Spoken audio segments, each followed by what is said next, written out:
Assalamualaikum warahmatullahi wabarakatuh. Perkenalkan, nama saya Sabda Nabil, NIM 2305113080 dari Prodi Pendidikan Masyarakat, Fakultas Hiburan dan Ilmu Pendidikan.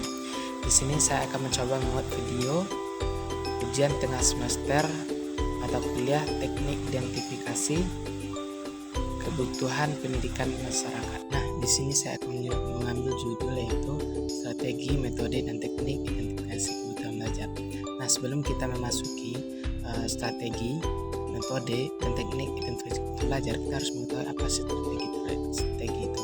Nah, strategi identifikasi kebutuhan belajar adalah di mana proses menentukan apa yang harus dipelajari oleh individu atau kelompok untuk mencapai tujuan pelajaran.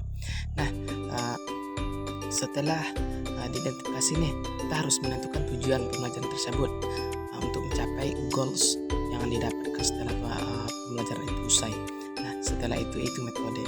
Nah, metode ini adalah cara yang digunakan untuk mengimplementasi rencana yang sudah disusun dalam bentuk kegiatan nyata dan praktis untuk mencapai tujuan pembelajaran.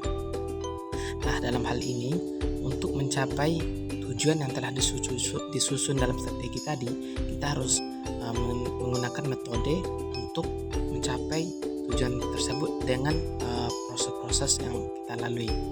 Nah, selanjutnya itu teknik. Teknik adalah cara konkret yang dipakai saat proses pembelajaran berlangsung.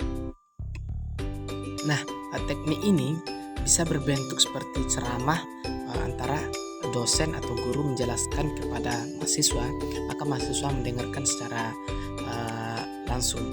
Nah, atau sebaliknya, ketika dosen menjelaskan maka mahasiswa boleh menyanggah atau bertanya sesuai dengan apa yang tidak dipahaminya. Setelah kita memahami apa itu strategi, apa itu metode, dan apa itu teknik, nah kita akan memasuki poin-poin dari masing-masing yang tadi, yaitu yang pertama itu strategi. Nah, apa sih poin yang pertama dari strategi ini? Yang pertama itu analisis tujuan pembelajaran.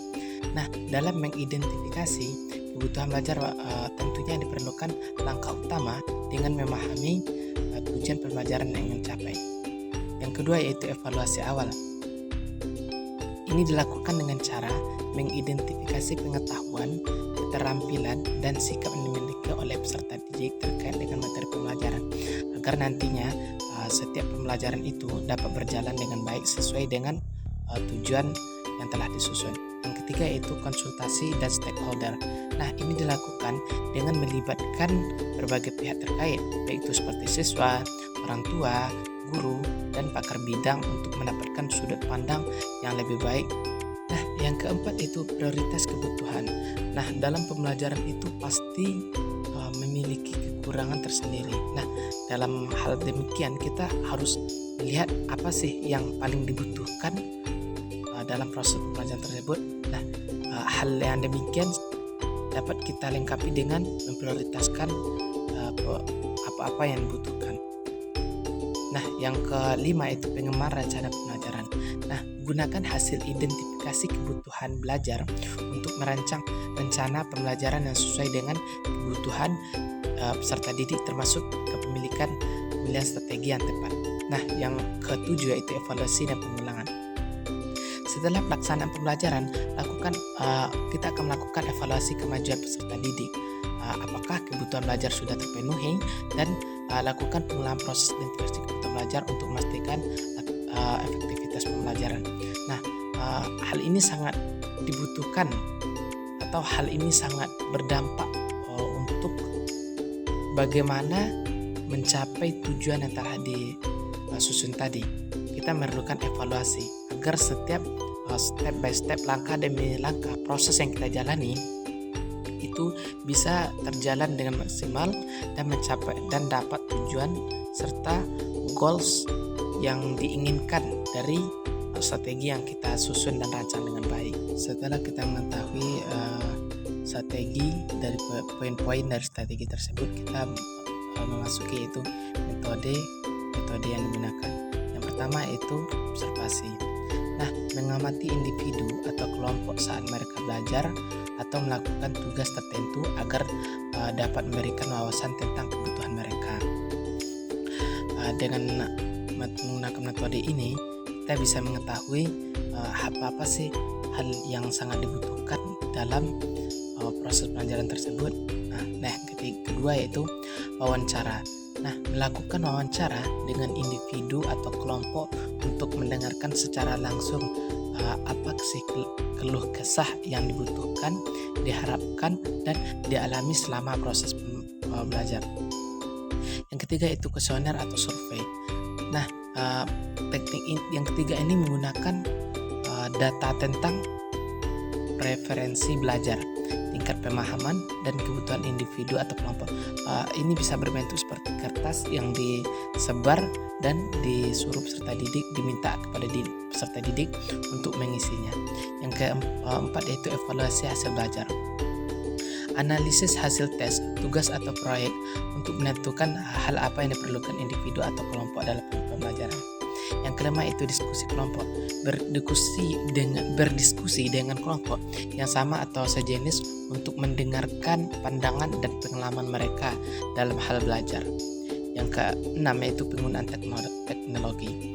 Belajar teknologi pembelajaran seperti platform pembelajaran online atau perangkat lunak pembelajaran untuk mendapatkan tentang wawasan kebutuhan belajar.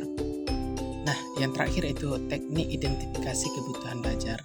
Nah, yang pertama itu pengamatan langsung, mengamati secara langsung peserta didik saat mereka terlibat dalam proses pelajaran. Ini dapat memberikan informasi tentang tingkat keterlibatan, pemahaman, dan kemampuan yang dibutuhkan saat belajar pada peserta didik. Yang kedua yaitu wawancara. Nah, melakukan wawancara dengan peserta didik dapat kita hasilkan atau kita berikan informasi tentang minat, kebutuhan dari masing-masing peserta didik. Yang ketiga itu kuesioner atau survei. Nah, kuesioner atau survei ini digunakan untuk mengumpulkan data kebutuhan belajar peserta didik. Kuesioner ini dapat mencakup pertanyaan tentang minat, tujuan belajar, gaya belajar, dan kesulitan yang dialami oleh peserta didik. Yang keempat yaitu tes dan asesmen. Nah, tes dan asesmen ini bisa digunakan untuk mengukur sejauh mana sih kemampuan daripada peserta didiknya dan apa yang harus kita berikan setelah